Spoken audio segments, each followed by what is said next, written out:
कैदी जेल के अंदर एक समोसा आ जाए तो उनके लिए ऐसा लगता था ये तो बहुत बड़ी नियामत है। एक समोसा जिसको हम छूते नहीं, फेंक देते हैं। वहां पर ठंडा शरबत मिल जाए तो लोगों के आंसू निकल जाते हैं। साल भर में मैंने खुद पूछा तो पता चला कि पहली बार रमजान की वजह से बर्फ ला कर दिया गया था तो ठंडा शरबत मिला। कोई चीज नहीं, पीने के लिए जो पानी मैसर था मैं खुद भी पिया हूं, जिसमें 1 घंटा तक बोतल को पानी जमा करके रखे कि आधा नीचे पूरा लाल ऊपर का फिर सफेद हो जाए तो पिए।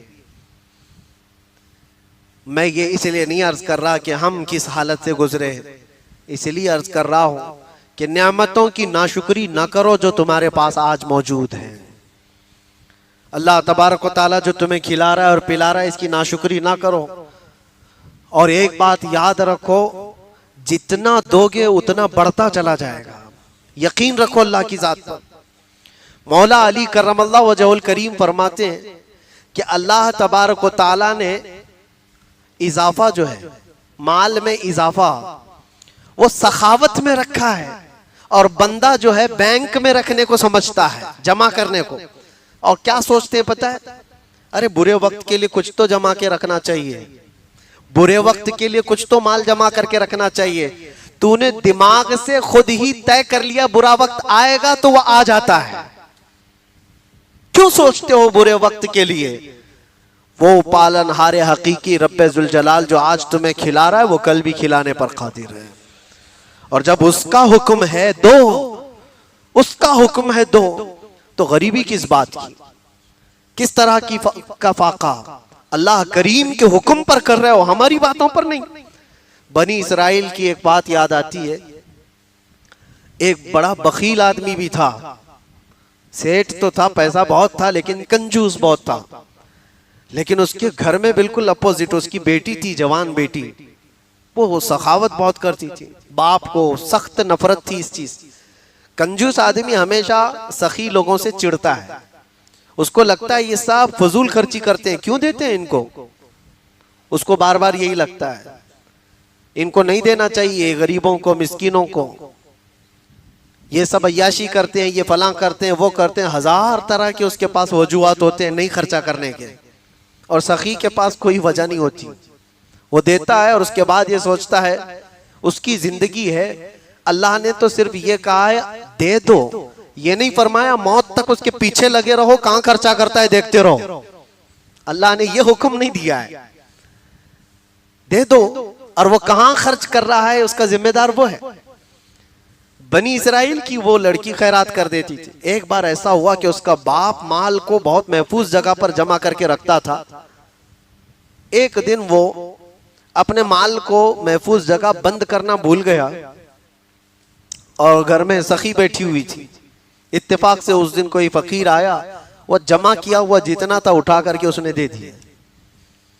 बाप की तो मौत के बराबर था। वो एक फोड़ी कोई कोड़ी देना नहीं चाहता था, फूटी कोड़ी, और ये उसकी बेटी पूरा उठा करके दे दी।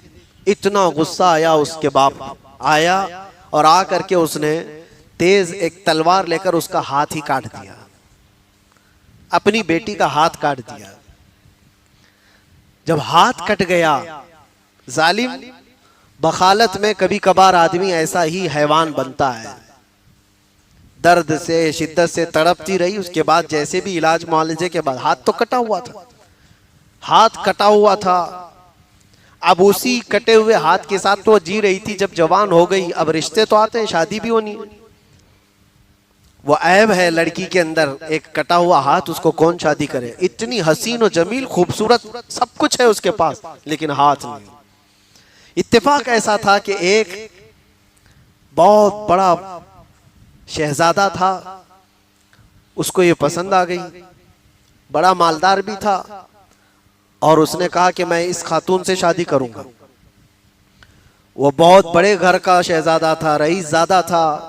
निकाह का पैगाम भेजा, और ये जो कंजूस बकील था इसने सख्ती से मना करके रखा था, टूटा हुआ हाथ दिखाना मत वरना शादी भी नहीं होगी। जिसको भी है ऐसी टोपी डाल देंगे। मना कर रखा था। और इसी मना में उस शहजादे ने पसंद भी किया, शादी भी करीब हो गई, सब हो गए। अब इस लड़की को एक गम सताता था, आज या कल तो पता चलना है, जब घर पर जाऊंगी बिया होकर के, शादी के बाद जब रुखसत होकर जाऊंगी तो कभी ना कभी तो ये हाथ का पता चल ही जाएगा, फिर क्या होगा मेरे साथ। उस वक्त बड़े जुल्म भी होते थे, धोखे के मुतालिक बड़ी सजाएं थी।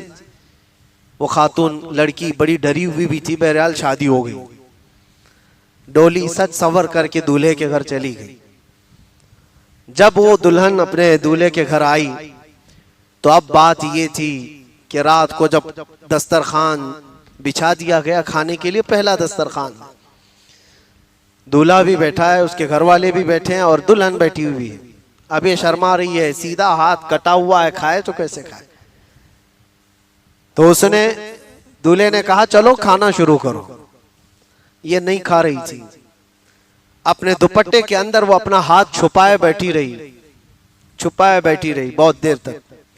कैसे, अब क्या होगा, तब क्या होगा, अब क्या होगा, तब क्या होगा, कुछ तो होने वाला है, कटा हुआ हाथ अब पता चलेगा। 2 बार कहा उसने चलो शुरू करो खाओ। तीसरी बार उसने कहा किस चीज का इंतजार है, खाओ, दूसरे सब खा रहे हैं। उसके आंसू निकल आए कि उसके अंदर एक ऐब है, कटा हुआ हाथ है। अब किसी न किसी तरह से अब ये अपने नए दूल्हे को बता ही दूं कि मेरा हाथ कटा हुआ है।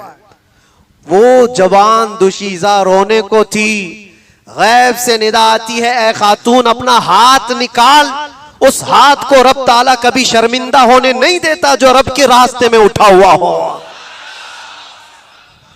उसने दुपट्टे से हाथ निकाला तो उसका हाथ सही सलामत मौजूद था, हाथ सलामत मौजूद था। और रब तबारक व तआला शर्मिंदा होने नहीं देता उस हाथ को जो बारगाह रब्बुल इज्जत में खर्चा किया हुआ। जब वो मौला दुनिया में जलील होने से बचा लेता है तो फिर आखिरत तो आखिरत है, रब तबारक व तआला हिफाजत फरमाएगा।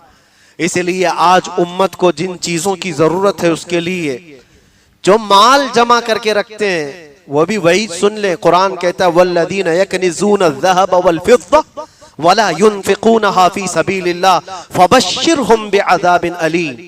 अल्लाह फरमाता है जिन लोगों ने सोना और चांदी को खजाना कर करके जमा किया है, ऐ रसूल उनको दर्दनाक अजाब की बशारत दे दे। यौमा युहमा अलैहा फ़ी नारी जहन्नम फतुक्वा बिहा जिबाहुहुम व जुनूबुहुम व ज़ुहूरुहुम हाज़ा मा कनज़्तुम लिअन्फुसिकुम फ़ज़ूक़ू मा कुन्तुम तकनिज़ून। अल्लाह फरमाता है उस क़यामत के दिन उनकी पेशानियों को आग से दागा जाएगा, उनके बाजुओं को और उनके पीछे आग से दागा जाएगा और उनसे कहा जाएगा कि ये सारा जो तुम जमा करके रखते थे चखो आज।